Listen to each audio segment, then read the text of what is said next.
राधे राधे बंधुओं, प्रेमियों और सज्जनों, आप सभी का स्वागत है राजपूत संस्कार की बातें चैनल में।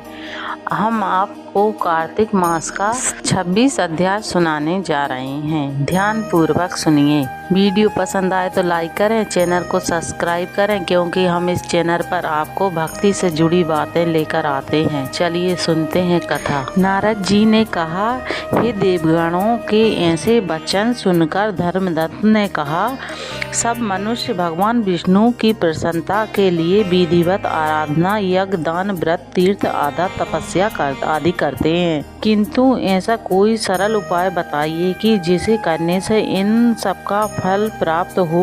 गणों ने कहा, हे दिव्यश्रेष्ठ, आपका प्रश्न बड़ा श्रेष्ठ है। हम आपको भगवान विष्णु को शीघ्र प्रसन्न करने का उपाय बताते हैं। हमें इतिहास सहित प्राचीन वृत्तांत सुनाते हैं, सावधानी से सुनो।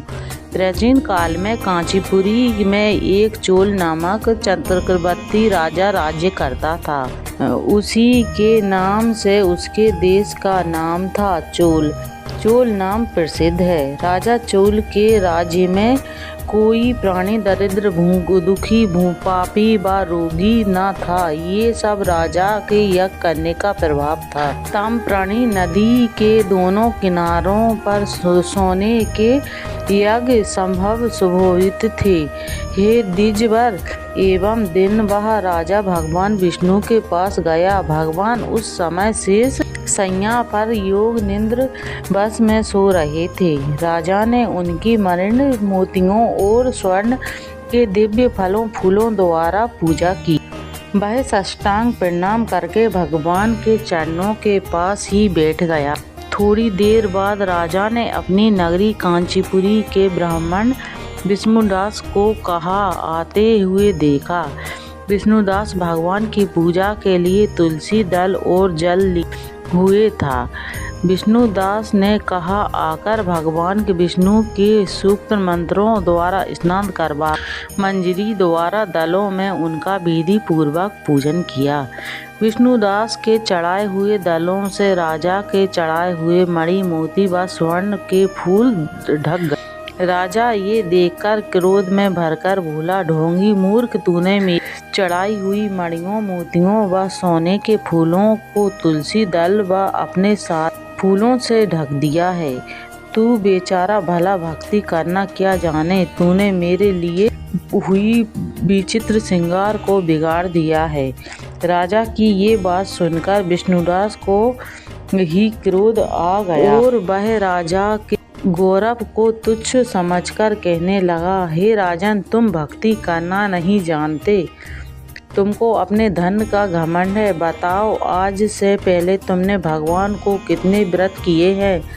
देवगण ने कहा। ब्राह्मण के ऐसे वचन सुनकर राजा घमंड से हंसकर कहा, हे विप्र, भगवान की भक्ति के अभिमान से यदि तुम ऐसी बात कह रहा है तो मैं पूछता हूँ कि तेरे जैसे भिखमंगे ब्राह्मण में भगवान की भक्ति ही कितनी है, क्योंकि तुमने आज तक भगवान की प्रसन्नता के लिए कुछ भी नहीं किया। ना तो कोई मंदिर बनवाया है और ना तुम कोई भला इस प्रकार की भक्ति का जैसे कि तुम कर रहे हो। क्या गर्व है, कर सकते हो या कितने भी ब्राह्मण बैठे हों, मेरी बात को ध्यान पूर्वक सुनो और देखो कि भगवान विष्णु के दर्शन मुझे होते हैं या नहीं। इसके बाद दोनों की भक्ति के संबंध में आप लोग जान लेंगे। देवगण ने कहा। ऐसा कहकर राजा अपने महल में चला गया और वहां जाकर अपने अपने पुरोहित गुदगड़ को आचार्य बनाकर विष्णु यज्ञ आरंभ किया। उसने उस यज्ञ में अनोखे ऋषि महर्षि को बुलाया, उनको बहुत सा अनाज और नकरी आदि दक्षिणा दी।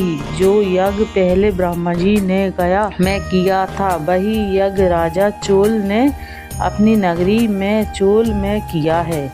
विष्णुदास भी अपने मंदिर में रहकर भगवान की प्रसन्नता के लिए व्रत करने लगा। उसने माहो तथा कार्तिक मास की व्रत एकादशी की। तुलसी के वन की और एकादशी भगवान की विष्णु के द्वादश अक्षर मंत्र का जाप किया। वह भगवान की प्रसन्न करने के लिए गीत गाता रहा व नृत्य करता रहा।